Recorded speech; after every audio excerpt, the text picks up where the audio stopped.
दोस्तों आप लोगों का जो विज्ञान का दोस्तों सेंटअप एग्जाम होने वाला है दोस्तों जो 2024 का, इसी का दोस्तों आज की इस वीडियो में हम लोग 100% ओरिजिनल क्वेश्चन पेपर देखने वाले हैं दोस्तों, जो कि सेम टू सेम आपके एग्जाम में यही आने वाला है। तो आप लोगों को वीडियो में एंड तक बना रहिएगा और ठीक है, और आप लोग पूरा ऑब्जेक्टिव क्वेश्चन देख लीजिए, याद कर लीजिए और परीक्षा में जाकर यही आप लोगों को छाप देना है। ठीक है, तो चलिए सबसे पहला नंबर ऑब्जेक्टिव देखते हैं। देखिए आपका सबसे पहला नंबर ऑब्जेक्टिव है कि निम्न में से किस लेंस की फोकस दूरी धनात्मक होती है। इनमें से कौन सा लेंस है जिसका फोकस दूरी धनात्मक होता है? उत्तल लेंस का, या अवतल लेंस का, या समतल अवतल लेंस का, या इनमें से कोई नहीं। तो एक का जो राइट आंसर हो जाएगा दोस्तों उत्तल लेंस का हो जाएगा, यानी कि एक का ऑप्शन नंबर ए आपको मारना है एग्जाम में। ठीक है, इस पर से देखिए दूसरा नंबर है, इस पर से देखिए दूसरा नंबर है कि निम्न में से कौन सा उत्तल दर्पण की फोकस दूरी है जिसकी वक्रता त्रिज्या 32 सेंटीमीटर है। तो एफ बराबर आपको यहाँ पे निकालना होगा। तो एफ बराबर होता है क्या, r/2, यानी कि आप 32/2 कर दीजिएगा तो कितना आ जाएगा आपका, 32/2 कर दीजिएगा तो 16 बार में कट जाएगा, यानी कितना आएगा +16 आपको मारना है, +16, यानी कि 2 का right answer option number D हो जाएगा। इस पर से देखिए तीसरा नंबर आपका है कि प्रकाश के अपवर्तन के कितने नियम है। तो जल्दी से बताइए कि प्रकाश के अपवर्तन के कितने नियम होते हैं, 4 या 3 या 2 या 1। तो याद रखिएगा कि प्रकाश के परावर्तन रहे या प्रकाश का अपवर्तन, दोनों का 2 नियम होता है, यानी कि तीसरा की right answer option number C हो जाएगा। इस पर देखिए चौथा नंबर है कि तरंग दैर्ध्य को सामान्यतः व्यक्त किया जाता है। तरंग दैर्ध्य को सामान्यतः किसमें व्यक्त किया जाता है? जूल में, या एंगस्ट्रम में, या एम्पियर में, या कैंडेला में। तो चौथा का जो राइट आंसर हो जाएगा दोस्तों एंगस्ट्रम में राइट आंसर हो जाएगा, यानी कि ऑप्शन नंबर बी आपको इसका मानना है। इस पर देखिए पांचवा नंबर है कि किसी लेंस द्वारा उत्पन्न आवर्धन का ऐसा मात्रक क्या होता है? मीटर, या मिलीमीटर, या सेंटीमीटर, या कोई मात्रक नहीं। तो इसका जो राइट आंसर हो जाएगा दोस्तों 5 का ऑप्शन नंबर डी, यानी कि कोई मात्रक नहीं, इसका राइट आंसर हो जाएगा। यही आपको एग्जाम में भी मारना है। इस पर देखिए छठा नंबर है कि किसी गोलीय दर्पण द्वारा प्रतिबिंब का आवर्धन m निम्नलिखित में किसके बराबर होता है? तो m बराबर क्या होता है यहाँ पे आपको बताना है। तो m बराबर होता है -v/u, यानी कि 6 का right answer option number B हो जाएगा। इस पर देखिए 7वां नंबर है कि यदि एक अवतल दर्पण क्या है कि यदि एक अवतल दर्पण के सामने रखी एक वस्तु को दर्पण से कितनी दूरी बढ़ा दी जाए कि दूरी बढ़ जाएगी। देखिए तो ऑप्शन ए बढ़ जाएगी, बी है अपरिवर्तित रहेगी, सी है घट जाएगी, और डी है कुछ निश्चित नहीं। तो 7 का जो राइट आंसर हो जाएगा दोस्तों ऑप्शन नंबर सी, यानी कि घट जाएगी। 7 का option number C right answer हो जाएगा। इस पर 8वां नंबर है कि अवतल दर्पण क्या है। 8वां नंबर आपका ऑब्जेक्टिव इस पर से देखिए 8वां नंबर है कि उत्तल दर्पण क्या है कि उत्तल दर्पण की फोकस दूरी और वक्रता त्रिज्या का अनुपात होता है। उत्तल दर्पण की फोकस दूरी और वक्रता त्रिज्या का क्या अनुपात होता है? तो जल्दी से आप लोग कमेंट करके बताइए। था 8 का जो राइट आंसर हो जाएगा दोस्तों 1/2, यानी कि 8 का right answer option number B हो जाएगा। इस पर से देखिए 9वां नंबर आपका है, 9वां नंबर है कि नेत्र लेंस क्या है कि नेत्र लेंस की वक्रता त्रिज्या कम हो जाने से कौन सी दृष्टि दोष होती है? ऑप्शन ए दूर दृष्टि दोष, बी है जरा दृष्टि दोष, सी है निकट दृष्टि दोष, और डी है इनमें से कोई नहीं। तो 9 का जो राइट आंसर हो जाएगा दोस्तों ऑप्शन नंबर सी हो जाएगा, यानी कि निकट दृष्टि दोष, ऑप्शन नंबर सी आपको इसका 9 का मारना है। इस पर से देखिए 10वां नंबर है कि कांच के अवतल लेंस क्या है कि कांच के अवतल लेंस की वायु में शक्ति होती है, धनात्मक या ऋणात्मक, या ए या बी दोनों, या डी है इनमें से कोई नहीं। तो 10 का राइट आंसर दोस्तों ए और बी दोनों, यानी कि ऑप्शन नंबर डी इसका राइट आंसर मारना है आपको 10 का। ठीक है, इस पर से 11वां नंबर देखिए है कि ए मीटर से क्या है कि ए मीटर से निम्नलिखित में से किसे मापा जाता है? आवेश को, या विभव को, या विद्युत शक्ति को, या धारा को। तो 11 का जो राइट आंसर हो जाएगा दोस्तों ऑप्शन नंबर डी हो जाएगा, यानी धारा को, इसका 11 का डी राइट आंसर मारना है आपको। इस पर 12वां नंबर है कि उपकरण जो विद्युत ऊर्जा को यांत्रिक ऊर्जा में बदलता है कहलाता है। वह उपकरण जो विद्युत ऊर्जा को यांत्रिक ऊर्जा में बदलता है वह क्या कहलाता है? तो देखिए आपका ऑप्शन ए है विद्युत मोटर, बी है जनरेटर, सी है जनरेटर और विद्युत मोटर दोनों, और डी है इनमें से कोई नहीं। तो 12 का जो राइट आंसर हो जाएगा दोस्तों ऑप्शन नंबर ए हो जाएगा, यानी कि विद्युत मोटर 12 का राइट आंसर ऑप्शन नंबर ए हो जाएगा। इस पर से देखिए 13वां नंबर है कि श्रेणी क्रम में जुड़े क्या है कि श्रेणी क्रम में जुड़े दो प्रतिरोधों के प्रतिरोध R1 और R2 का समतुल्य प्रतिरोध होगा। तो 13 का जो राइट आंसर हो जाएगा दोस्तों ऑप्शन नंबर सी हो जाएगा, यानी कि R1 + R2, ऑप्शन नंबर सी आपको इसका मारना है 13 का। इस पर से देखिए 14वां नंबर है, 14 नंबर क्वेश्चन है कि अनवीकरणीय ऊर्जा का स्रोत है। जल्दी से बताइए अनवीकरणीय ऊर्जा का स्रोत क्या होता है? सूर्य से प्राप्त ऊर्जा, या कोयले से प्राप्त ऊर्जा, या जल से प्राप्त ऊर्जा, या पवन से प्राप्त ऊर्जा। तो 14 का राइट आंसर दोस्तों ऑप्शन नंबर बी हो जाएगा, यानी कि कोयले से प्राप्त ऊर्जा, ऑप्शन नंबर बी इसका 14 का राइट आंसर हो जाएगा। 15वां नंबर है कि किलोवाट प्रति घंटा मात्रक है।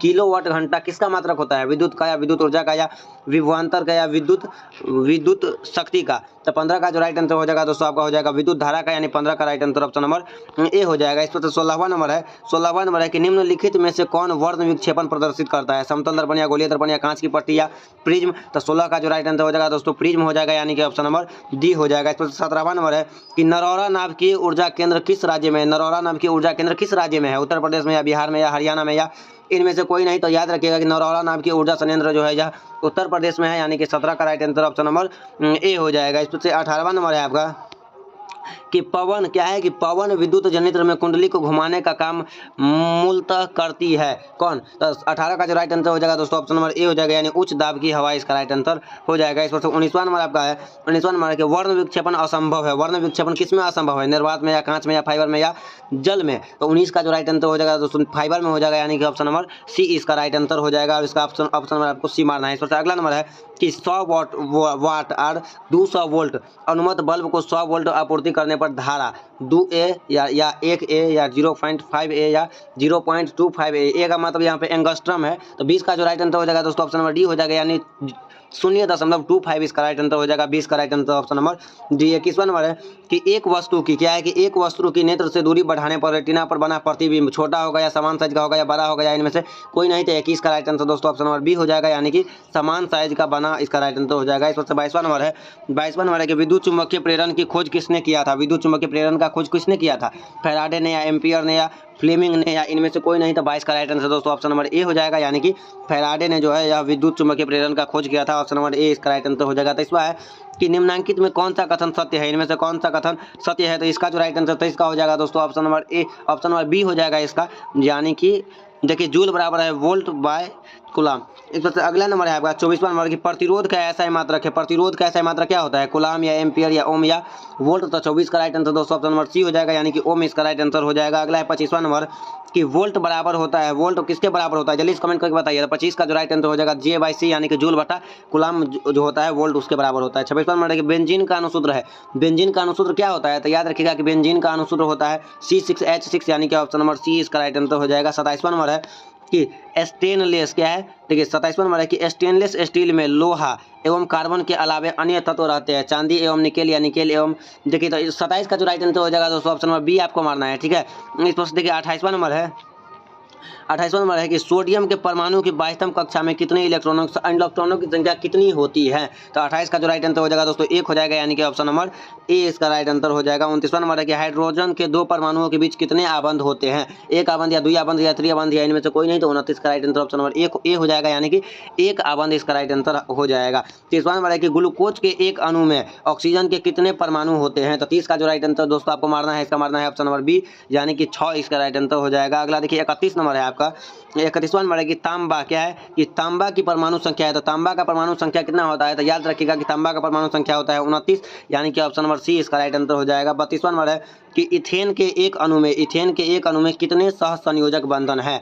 7 या 6 या 4 या 2। तो 32 का जो राइट आंसर हो जाएगा दोस्तों ऑप्शन नंबर ए हो जाएगा, यानी कि 7 इसका राइट आंसर हो जाएगा। 33 नंबर इस पर अगला है आपका 33 नंबर है कि अम्लराज के ताजा विलयन में किस अनुपात में हाइड्रोजन नाइट्रिक अम्ल होता है? तो इसका जो राइट आंसर हो जाएगा दोस्तों 33 का ऑप्शन नंबर डी हो जाएगा, यानी कि 3:1 इसका राइट आंसर हो जाएगा। 34 है कि आधुनिक आवर्त सारणी में कितने ऊर्ध्व स्तंभ होते हैं? 7 या 9 या 15 या 18। तो 34 का राइट आंसर दोस्तों 18 हो जाएगा, यानी कि ऑप्शन नंबर डी इसका राइट आंसर हो जाएगा। अगला है कि 35 नंबर है कि सोडियम कार्बोनेट और टार्टरिक अम्ल का मिश्रण कहलाता है ब्लीचिंग पाउडर या एप्स या बेकिंग पाउडर या जिप्सम। तो 35 का राइट आंसर दोस्तों ऑप्शन नंबर सी हो जाएगा, यानी कि बेकिंग पाउडर इसका राइट आंसर हो जाएगा। 36 है कि हरासित भूमिगत जल का पुनः परिपूरण निम्नलिखित में से किससे होता है? तो 36 का जो राइट आंसर हो जाएगा दोस्तों ऑप्शन नंबर बी, यानी कि वर्षा के कारण इसका राइट आंसर हो जाएगा। इस प्रश्न देखिए 37वां नंबर आपका है, 37वां नंबर है कि निम्नांकित में किसके द्वारा क्या है? निम्नांकित संकेतों द्वारा व्यक्त तत्व कौन सा है? तो 37 का जो राइट आंसर हो जाएगा दोस्तों ऑप्शन नंबर बी हो जाएगा। इस प्रश्न देखिए 38वां नंबर है कि निम्न में से किस तत्व में न्यूट्रॉन की संख्या शून्य होती है? हीलियम में या लिथियम में या हाइड्रोजन में या रेडॉन में? तो 38 का right answer option number D, यानी कि सी, यानी कि हाइड्रोजन में इसका राइट आंसर हो जाएगा। वैसे यौगिक जिनका अनुसूत्र समान किंतु संरचना सूत्र भिन्न भिन्न होता है कहलाते हैं। तो 39 का राइट आंसर दोस्तों समावयवी कहलाते हैं, यानी कि ऑप्शन नंबर ए इसका राइट आंसर हो जाएगा। 40 पर क्या आपका है कि निम्नलिखित विलयनों में किसमें सबसे अधिक अम्लीय है? इनमें से कौन है जो सबसे अधिक अम्लीय है? तो 40 का राइट आंसर दोस्तों ऑप्शन नंबर ए, यानी कि pH बराबर 1 होगा। याद रखिएगा कि जिसका pH मान जितना कम होता है वह उतना ही ज़्यादा अम्लीय होता है। तो यह इसका राइट आंसर हो जाएगा दोस्तों। एग्जाम में आप लोगों को टोटल 80 ऑब्जेक्टिव पूछा जाएगा, जिसमें से आपको सिर्फ और सिर्फ 40 का उत्तर देना होता है दोस्तों, जो कि हम लोग 40 देख चुके हैं, ठीक है। तो आप लोग कमेंट करके बताइए कि आप लोग को यह वीडियो कैसा लगा है, ठीक है। और एग्जाम में अगर आपको आएगा तो आप बना दीजिएगा ना, कमेंट करके बताइए। और आप लोग को यह भी कमेंट करके बताना है एग्जाम देकर आने के बाद कि आप लोगों को यह ऑब्जेक्टिव मिला है या नहीं मिला है, ठीक है। तो चलिए मिलते हैं फिर से किसी और नेक्स्ट वीडियो में, लेकिन उससे पहले अगर आप चैनल पे नए हैं तो चैनल को सब्सक्राइब तो अवश्य ही कर लीजिएगा। चलिए मिलते हैं फिर से किसी और नेक्स्ट वीडियो में, तब तक के लिए जय हिंद, जय भारत।